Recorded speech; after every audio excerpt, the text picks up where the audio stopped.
샬롬 삼국지 8권 6번째.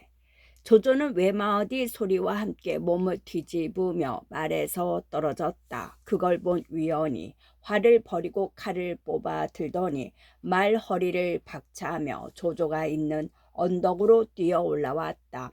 위원이 칼을 높이 치겨 조조를 배려할 때 누군가가 병력같이 소리를 내지르며 달려 나왔다. 위원아, 내 주인을 다치지 말라. 위원이 주춤하며 그쪽을 보니 조조의 사람이 된 방덕이 범 같은 기세로 덮쳐오고 있었다. 방덕이 워낙 죽을 등 살등 모르며 덤비자 위원도 질리지 않을 수 없었다. 한참을 싸우다가 슬며시 물러나니 방덕은 그럭저럭 조조를 구해 돌아갈 수 있었다. 마초도 그때는 이미 군사를 물린 뒤였다. 조조는 화살을 맞아 앞니가 2대나 부러지고 적지 않은 상처를 입은 채 진채로 떠메어져서 돌아왔다. 급히 의자를 불러 상처를 돌보게 하면서 비로소 양수가 한 마리 옳았음을 깨달았다.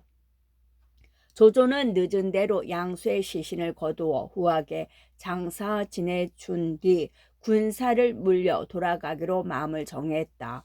방덕으로 하여금 뒤를 맞게 하고 자신은 담요를 깐 수레에 누워 호분 군의 호의를 받으며 돌아갔다. 물러나는 조조의 군사들이 야곡에 이르렀을 때였다. 갑자기 산위 양쪽에서 불길이 일며 숨어있던 족병들이 쏟아져 나와 덤벼들었다. 조조가 한중을 버리고 달아나리라는 걸 미리 헤아린 공명이 숨겨둔 군사들이었다. 허겁지겁 달아나던 조조가 겨우 한 고비를 넘었다 싶을 때 다시 위원이 나타났다. 위원이 화살 한 대를 쏘아 붙이자 한번 혼이 난 조조는 맞서볼 엄두도 못 내고 돌아서서 달아나기 바빴다. 삼군의 사기는 이미 떨어질 대로 떨어진 상태였다. 그렇게 얼마를 달아났을까? 이번에는 마초의 복병이 나타나 조조의 군사들을 두들겨대기 시작했다. 조조의 군사들은 저마다 오금이 저려 걸음조차 떼어놓지 못했다. 조조는 그런 군사들을 호령으로 재촉해 밤새고 달린 뒤 경조에 이르러서야 비로소 마음을 놓을 수 있었다. 조조를 멀리 쫓아버린 유비는 유봉과 맹달, 왕평 같은 장수들을 보내 상용의 여러 골들을 빼앗게 했다. 신탐을 비롯한 그곳의 대수들은 조조가 이미 한중을 버리고 달아났다는 말을 듣자 모두 순순히 항복해왔다. 유비는 새로 거둬들인 골 백성들을 안심시킨 뒤 삼군에게 골고루 상을 내리니 사람마다 기뻐해하지 않는 이가 없었다. 그 중에서도 그때껏 유비를 따라다니며 온갖 고초를 겪은 장수들의 기쁨은 더욱 각별한 데가 있었다. 무릎 댈 땅 한 뼘 없이 떠돌다가 이제는 형주 서촉의 한중까지 얻고 보니 그대로 전하를 다 차지한 느낌이었다. 거기서 누가 먼저랄 것도 없이 일게 된 것이 유비를 전자로 떠받들자는 생각이었다. 그러나 그걸 바로 말하기에는 하도 엄청나 먼저 제갈 공명을 찾아보고 그 뜻을 밝혔다. 나도 이미 생각해 둔 바 있소이다. 조금만 기다리시오. 공명은 그렇게 말해놓고 법정을 비롯한 여러 사람과 함께 유비를 찾아가 권했다. 지금 조조는 나라의 모든 권세를 오르지 하고 있어. 백성들은 주인이 없는 것이나 다름없습니다. 주공께서는 이미 인의로 전하를 널리 알려지셨고 또 다스리는 땅도 경주에다 서천, 동처를 더하시게 되었습니다. 마땅히 하늘의 뜻에 응하고 사람들의 바람에 따라 제위에 오르시어 바른 명분과 옳은 주장으로 나라의 역적을 쳐 없애야 합니다. 이 일은 늦출 수도 없으니 빨리 나를 뽑아 제위에 오르도록 하십시오. 그러자 유비가 깜짝 놀란 얼굴로 대답했다. 군사의 말씀은 옳지 않소이다. 이 유비가 비록 한실의 종친이기는 하나 위로 전자가 계시니 한낱 신자에 지나지 않소이다. 군사의 말씀을 따르는 것은 한에 반역하게 될 것이요. 아닙니다. 지금은 천하가 무너져 나뉘고 영웅들이 잇따라 이뤄 각기 그 한 모퉁이를 차지하고 있습니다. 또 세상에 재주 있는 덕 있는 선비들은 자기 목숨을 돌보지 않고 그 윗사람을 섬기며 용의 꼬리를 붙들고 봉의 깃을 잡듯 그 주인을 따라 공명을 이룩하려 하고 있습니다. 주공께서는 의를 고집하시다가 여러 사람의 기대를 잃게 될까 두렵습니다. 바라건대 부디 깊이 헤아려 주십시오. 제갈공명이 다시 한번 간곡히 권했다. 그래도 유비는 여전히 무겁게 고개를 가로저었다. 아니되오. 나는 차마 멋대로 그 같은 존위에 오를 수가 없소. 달리 장관 계책을 다시 의논해 봅시다. 그러자 유비의 뜻이 굳음을 안 공명은 한 계단을 낮춰 권했다. 주공께서 한평생을 의로 바탕을 삼아오신 터라 제위로 급히 나아가실 수 없다면 왕위는 어떻겠습니까? 이미 형주와 양양에다 동천 서천을 다스리고 계시니 항중 왕을 쓰실 수가 있을 겁니다. 그래도 유비는 얼른 받아들이려 하지 않았다. 그대들이 비록 나를 왕으로 떠받들려 하나 전자의 조직이 없으면 결국은 참칭에 지나지 않을 것이오. 지금은 잠시 권도를 따르셔야 합니다. 권도란 임시 방편의 억지 또는 속임수다. 떳떳한 도리만 고집하셔서는 아니 됩니다. 공명이 거듭 권하였으나 소용이 없었다. 보다 못한 장비가 답답하다는 듯 소리쳤다. 유시성이 아닌 자들도 왕위에 오르려고 야단들인데 형님이 아니 될 게 무엇 있소. 형님은 바로 한실의 종친이 아니오까지 한중왕이 아니라 전자의 자리에 올라도 되겠소. 닥쳐라. 네가 무엇 안다고 여러 소리냐. 유비가 역정을 내어 그런 장비를 꾸짖었다.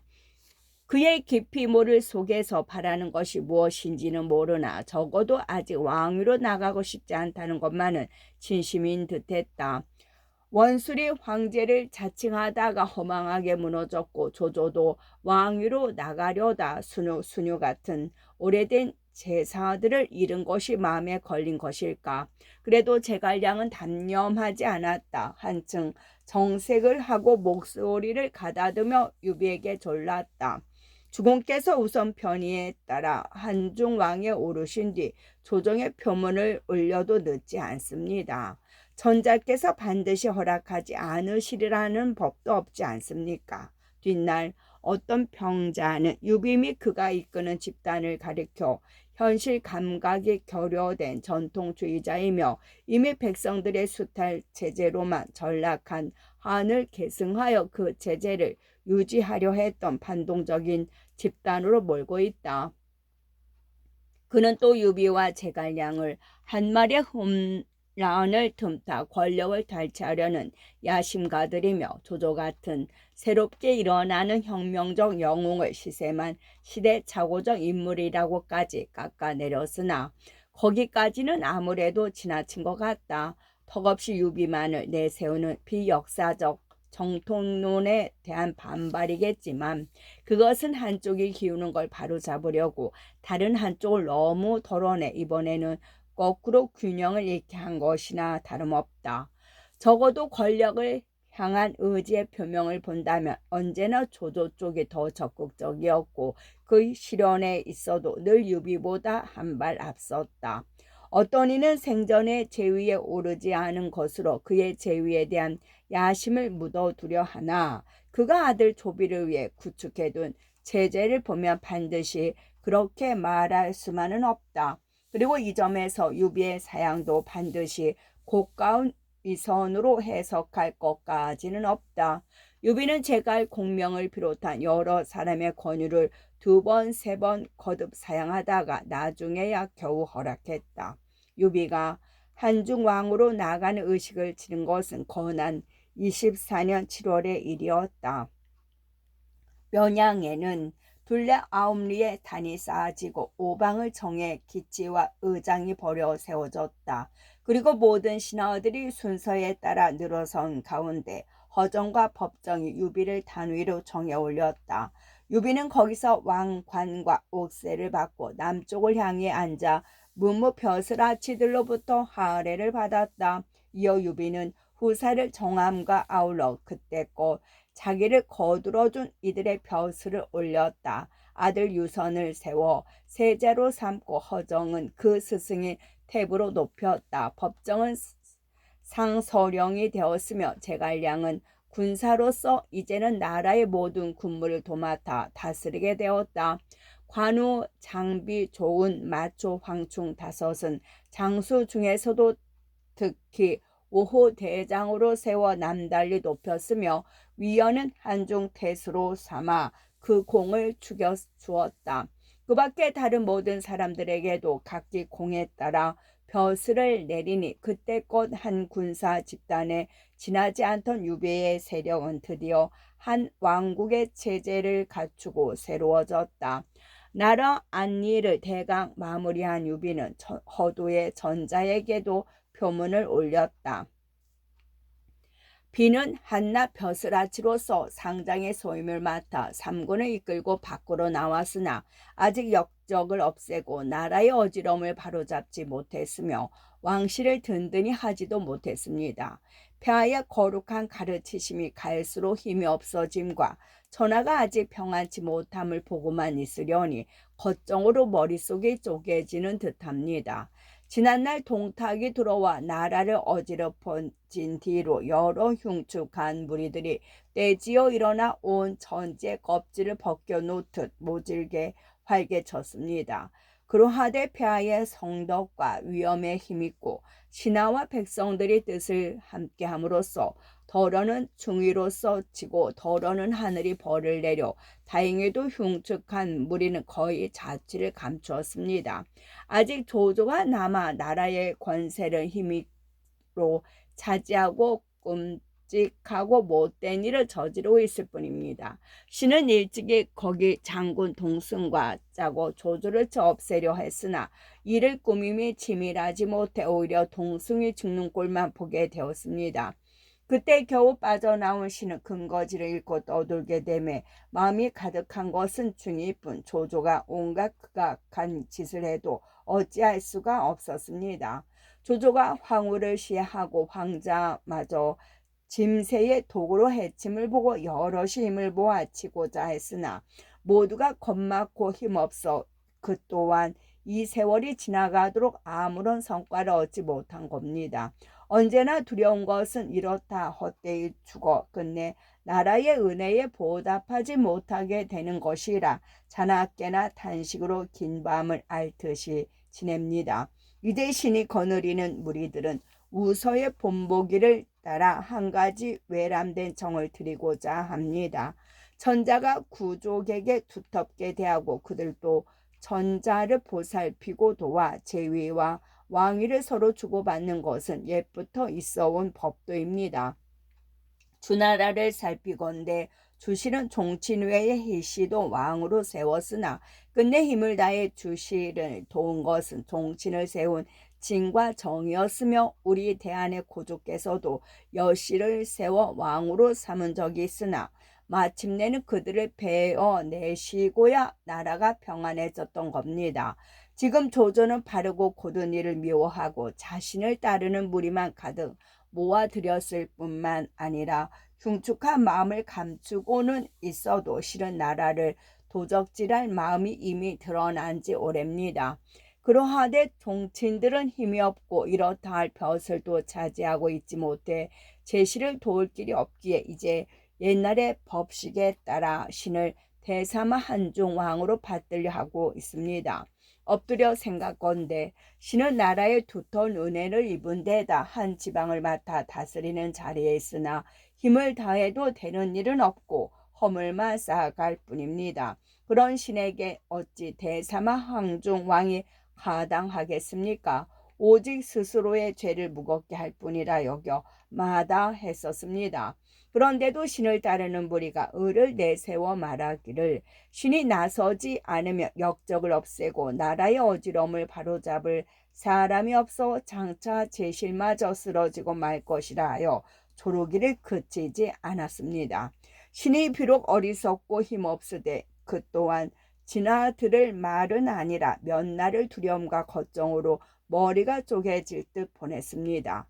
그러다가 성조를 평안히 모실 수 있다면 타는 불, 끓는 물속이라도 뛰어든다는 마음으로 거느리고 있는 무리의 편법에 따라 먼저 옥새와 왕관을 받아들였습니다.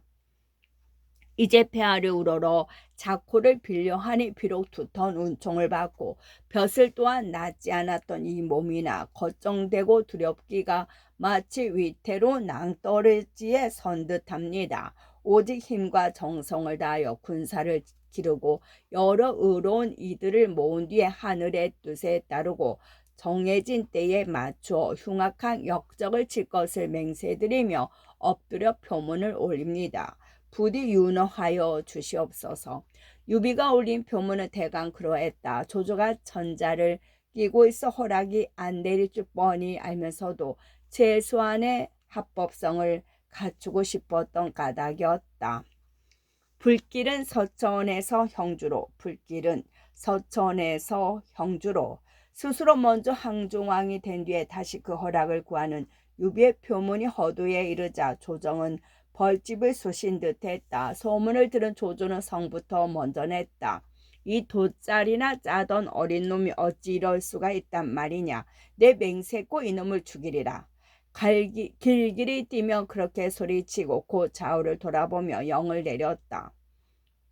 모든 장졸들로 하여금 싸우러 나갈 채비를 차리게 하라.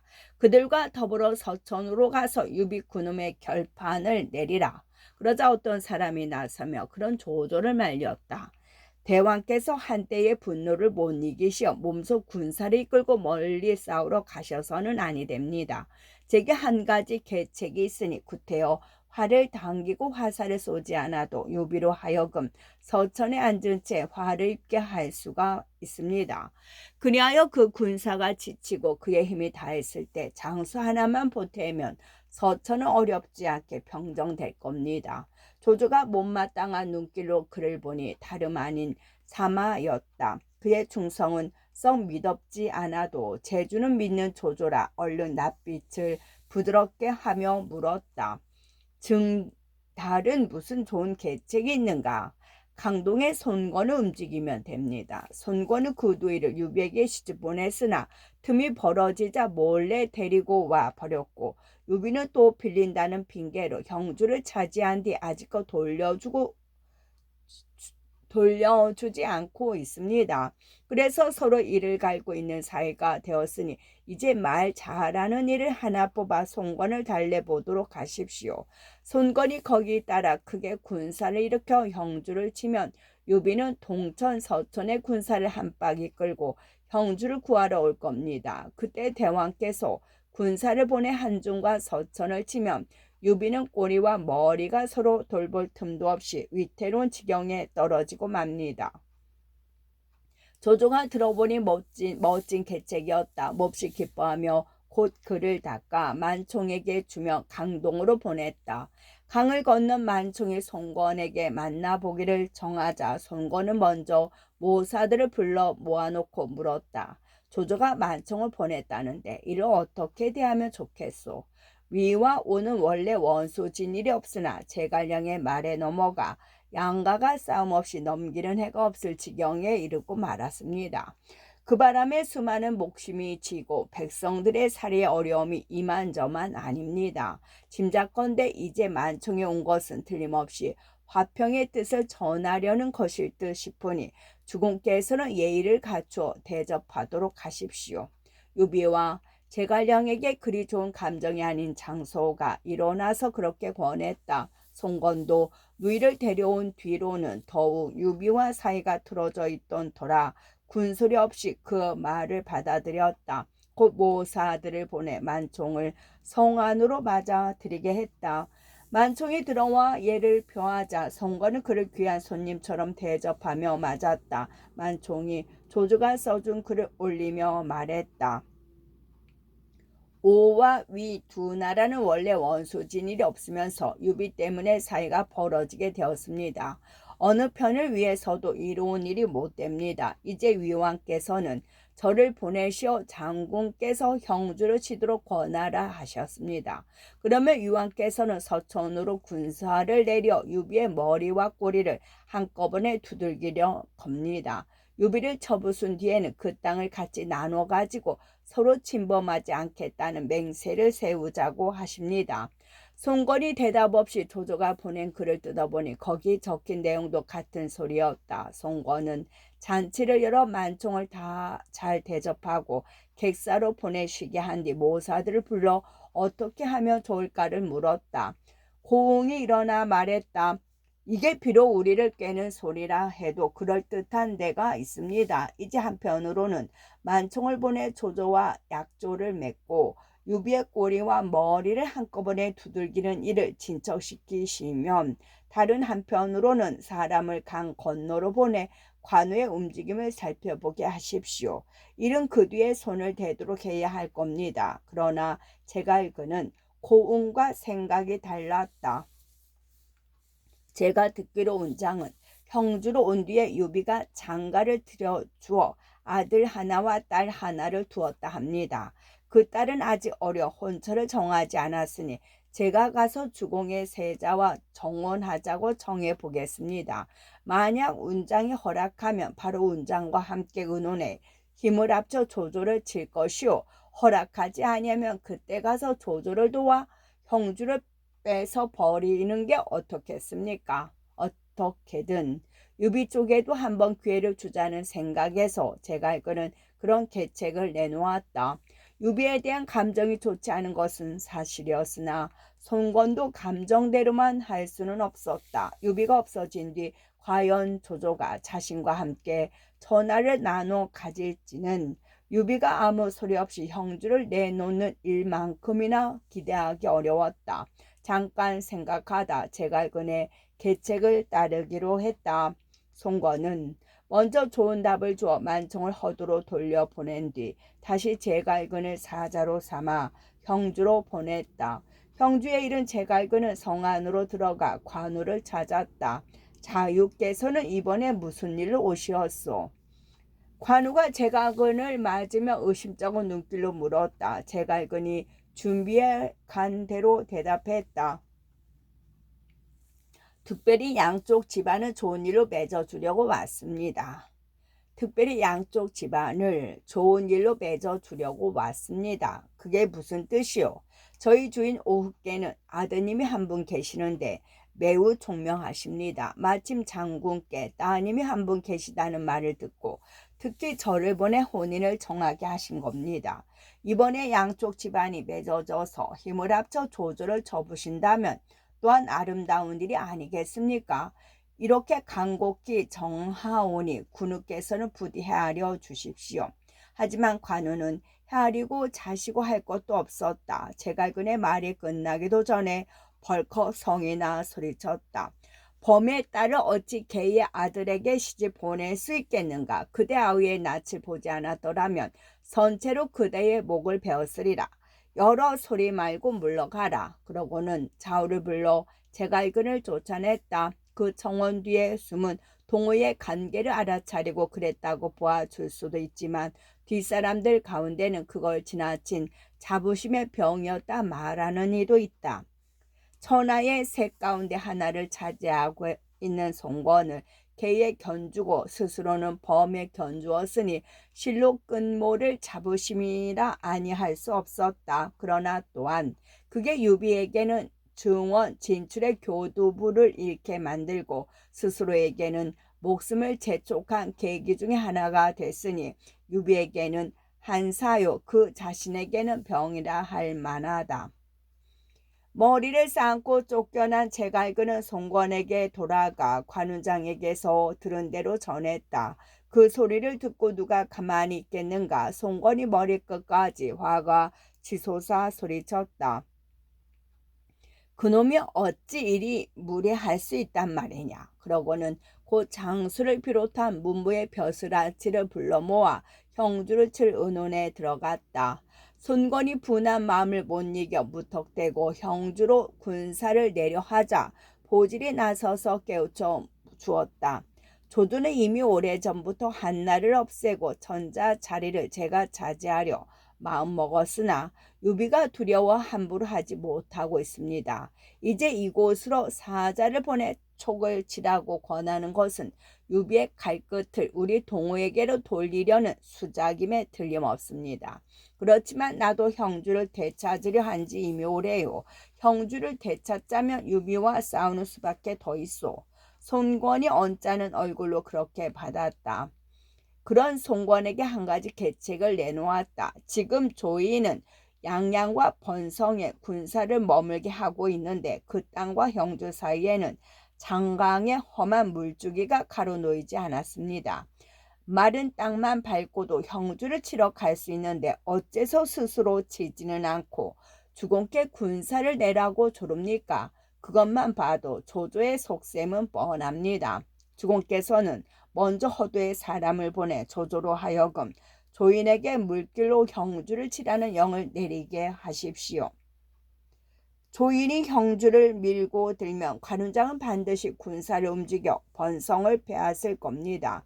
그리하여 관우가 움직일 때 주공께서 장수 하나를 뽑아 가만히 형주를 치게 하면 단번에 뺏을 수가 있을 겁니다.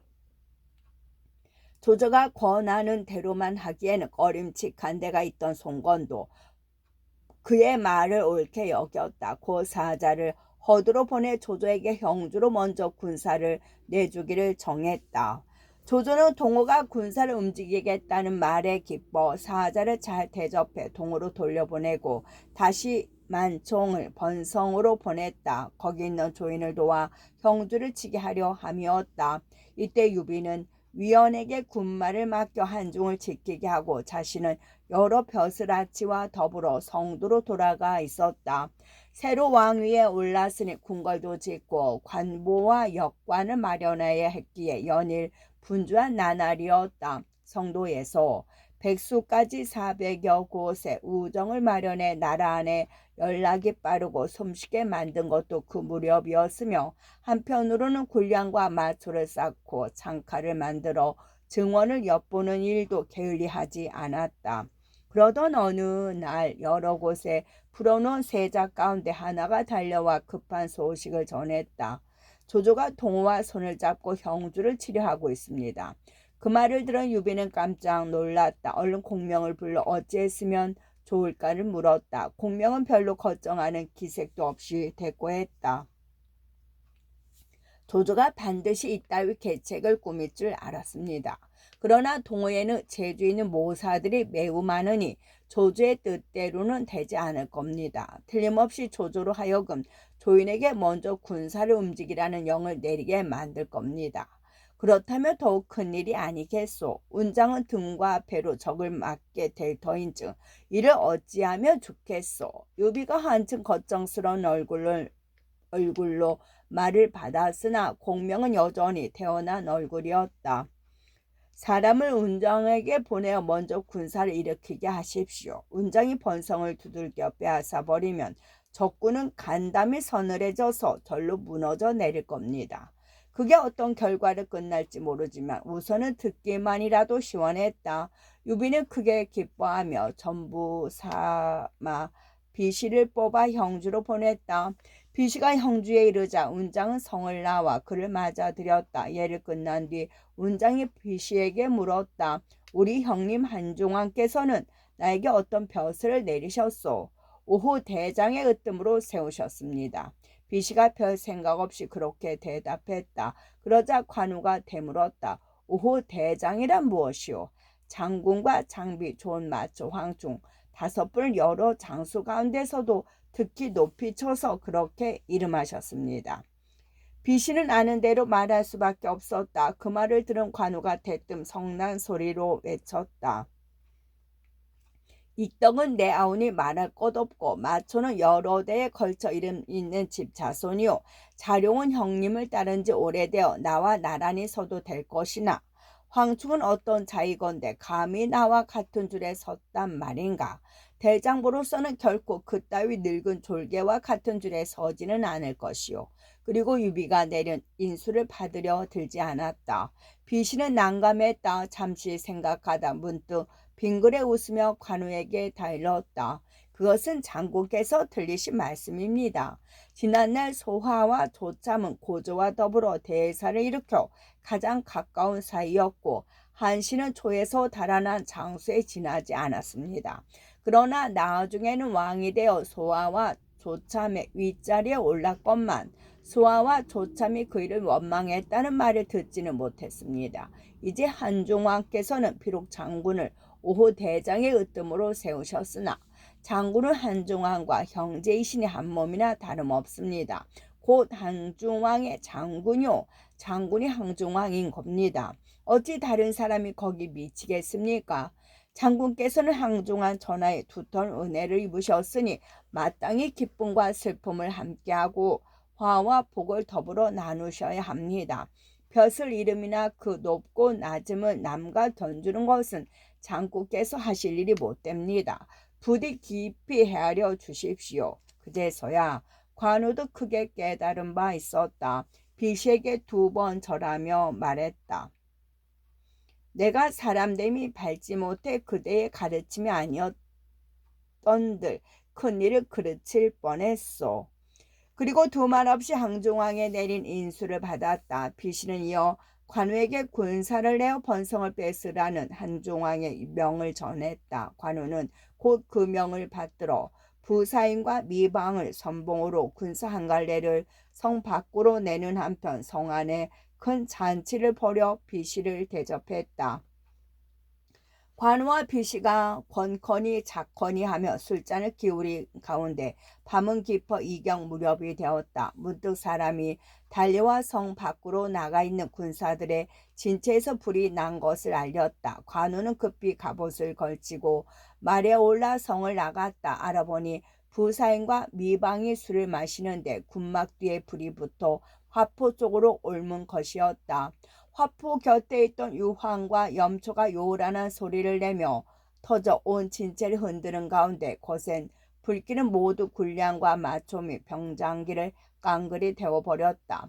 관우가 군사를 이끌고 나가 불길을 잡으려 애썼으나 사경 무렵이 되어서야 겨우 불이 꺼졌다. 성 안으로 돌아간 관우가 부사인과 미방을 불러들여 꾸짖었다. 나는 너희 둘을 믿고 선봉으로 삼았는데 미처 싸움터로 나가기도 전에 불을 내어 군량과 맞추며 군기를 모두 태우고 터진 화포의 군마까지 죽였다. 이토록 이를 그르쳐 놓았으니 너희 같은 것들을 어디다 쓰겠느냐. 그리고 좌우를 돌아보며 둘을 끌어내 목베라 소리쳤다. 비시가 그런 관우를 말렸다. 아직